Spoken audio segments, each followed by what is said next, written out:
Friends, இன்றைக்கி நம்மளோட spiritual லைவில் ஒரு முக்கியமான ஒரு விஷயத்தை பற்றி பார்க்க போகிறோம். குரு அப்படிங்கிறவர் யார், அவரை நம்ம எப்படி உங்களுக்கான குரு யார் அப்படிங்கிறத எப்படி நம்ம கண்டுபிடிக்கிறது அப்படிங்கிறத நம்ம பார்க்க போகிறோம். நம்ம சேனலை இப்போ தான் நீங்கள் புதுசாக பார்க்குறதா இருந்தால் வீடியோவை ஃபுல்லாக பாருங்கள், சேனலை சப்போர்ட் பண்ணுங்கள், உங்கள் ஃப்ரெண்ட்ஸுங்களுக்கு ஷேர் பண்ணுங்கள். அடுத்தபடியாக நம்ம கேஷ் பாக்ஸ், உடன் கேஷ் பாக்ஸும் இந்த மாதிரி யோகா பண்ணுறதுக்கு, கிரியா பண்ணுறதுக்கு எல்லாத்துக்குமே கீழே உட்கார்ற மாதிரி ஒரு சின்ன பெஞ்ச் ஒன்று நம்மகிட்ட இருக்குது. அது வேணும்னாலும் நீங்கள் வாங்கிக்கலாம். ஸ்க்ரீனில் தெரியுற நம்பருக்கு நீங்கள் மெசேஜ் பண்ணுங்கள், இல்லைன்னா வீடியோ கீழே கமெண்ட் பண்ணுங்கள். இந்த குரு அப்படிங்கிறவர் யார் அப்படிங்கிறத நம்ம பார்க்கலாம். நம்ம கொடுத்துருக்கிற இந்த விஷயத்த யார், அதாவது ஒவ்வொருவருக்கும் ஒவ்வொரு குரு இருப்பாங்க. எல்லாருக்கும் ஒரே குரு அப்படின்னு நம்ம சொல்ல முடியாது. ஏன்னா நம்ம இந்த பிரபஞ்சத்துக்கு, இந்த யூனிவர்ஸில் பிறந்திருக்கிறோம், வந்திருக்கிறோம் அப்படின்னா ஒவ்வொருத்தரும் ஒவ்வொரு சூழ்நிலைக்காக, ஒவ்வொரு விஷயத்துக்காக வந்திருக்கோம் அப்படிங்கிறது உண்மை. உங்கள் எல்லாருக்கும் தெரியும், நம்ம வீடியோஸில் நம்ம கொடுத்துருக்கோம், நீங்கள் பார்த்துருப்பீங்க. அது மாதிரி ஒவ்வொருவரும் ஒவ்வொரு ஏதோ ஒரு காரணத்துக்காக நம்ம இங்கே வந்திருக்கோம். ஸோ அந்த காரணத்தை நம்ம முழுமையாக செய்வதற்கு நம்ம இருக்கணும்.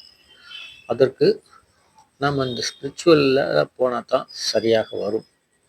ஏன்னா நம்ம என்ன தான் செஞ்சாலும் நம்மளால் எதுவுமே செய்ய முடியாது. நம்ம செய்கிறது எல்லாமே இப்போதைக்கு நம்ம பார்த்தீங்கன்னா, நம்ம செய்கிறது எல்லாமே தவறான ஒரு செயலை நம்ம செஞ்சுக்கிட்டு இருக்கோம் எல்லாருமே. ஸோ அது பண்ணக்கூடாது. இந்த எல்லாரையும் படைச்சது இறைவன் ஒருத்தர் தான், சரிங்களா? எல்லா மதத்திலையும் சேர்த்து ஒரே இறைவன் தான். எந்த மதமாக இருந்தாலும் சரி, இறைவன் அப்படிங்கிறவர் ஒருத்தர் தான். நாம் தான் அதை பிரித்து தனித்தனியாக வச்சுக்கிட்டோம், சரிங்களா? அப்போது பிரித்து தனித்தனியாக வச்சுருக்கோம் அப்படின்னா நம்ம வந்தது காரணங்களும் தனித்தனி விஷயத்துக்காக வந்திருக்கோம். அப்போது நம்ம இந்த பிரபஞ்சத்திட்ட கேட்கலாம்.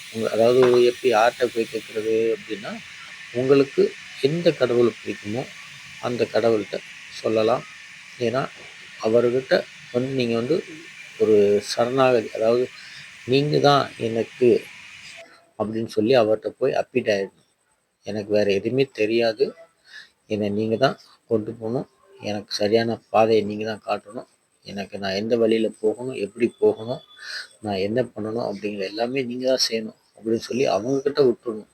அந்த தெய்வத்திட்ட ஏதாவது உங்களுக்கு பிடிச்ச சாமிக்கிட்ட நீங்கள் போய் சொல்லி விட்டுடணும். நீங்களாக எதுவும் எஃபோர்ட் போட்டு எதுவும் பண்ணக்கூடாது. ஏன்னா நீங்களாக பண்ணும்போது நிறைய தவறுகள் நடக்கும் அந்த இடத்துல. அதனால் அவங்கள்ட்ட போய் விட்டுடணும். அவங்கள்ட்ட விட்டுட்டிங்கன்னா அவங்க யாராவது ஒரு குரு உங்களுக்குன்னு இருப்பாங்க, சரிங்களா? அவங்க உங்களை தேடி வருவாங்க.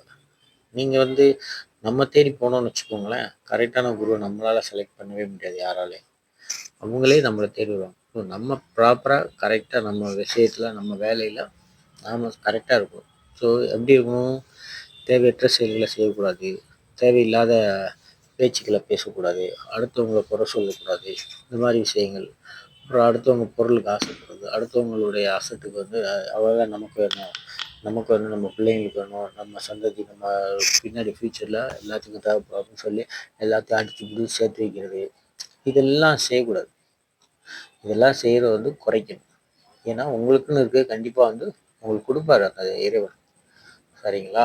கொடுக்குறதுக்கு தான் வந்திருக்கிறார் அவர். நாமளும் அதுக்கு தான் வந்திருக்கிறோம், வாங்குறதுக்கு. அவர் கொடுப்பார். அவங்கவுங்களுக்கு தேவையானது அவரவர் கொடுப்பார். உங்கள் பிள்ளைங்களோ இல்லை பின்னாடி இருக்கக்கூடியவங்களோ அவங்களுக்கு என்ன தேவையோ அதை அந்த இறைவன் கொடுப்பார். நீங்கள் சேர்த்து வைக்க வேண்டிய அவசியமே கிடையாது. அதனால் உங்களுடைய குரு அவர் ஏதோ ஒரு வழியில் உங்களுக்கு காட்டுவார். அந்த குருவை அவங்க தான் செலக்ட் பண்ணுவாங்க, சிஷியனை.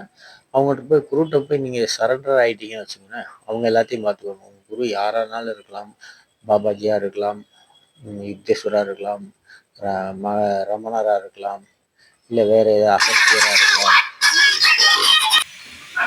அவர் ரமணராக இருக்கலாம், யோகியாக இருக்கலாம், சித்தராக இருக்கலாம், யாரானாலும் இருக்கலாம். யாரோ ஒருத்தர் உங்களுக்குன்னு இருப்பார். பரமஹம்சராக கூட இருக்கலாம்.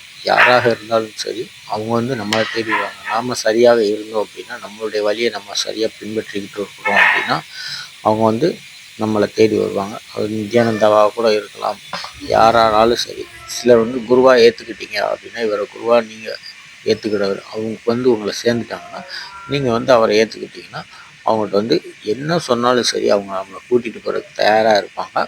நாம் வந்து ஒரு வேலையும் செய்ய வேண்டியதில்ல. அவங்கள்ட்ட கையை குடுத்துட்டு பேசாம இருக்கணும். அவங்க கைய பிடிச்சு இழுத்துட்டு போயிருவாங்க. எங்க நம்ம கொண்டு போய் சேர்க்கணுமோ, அங்க கொண்டு போய் அவங்க சேர்த்துருவாங்க. எவ்வளோ பெரிய உச்சிக்கு போகணுமோ அவங்க கொண்டு போயிருவாங்க. நம்ம எதுவுமே கவலைப்பட வேண்டிய அவசியமே கிடையாது. எல்லா வேலையும் செஞ்சுருவாங்க. அது போக நம்ம இந்த சொல்லியிருந்த இந்த கேஷ் பாக்ஸு, சீட்லாம் வேணும்னா ஆர்டர் பண்ணுங்க நண்பர்களே. மீண்டும் அடுத்த ஒரு நல்ல பதிவுல சந்திக்கலாம். நன்றி.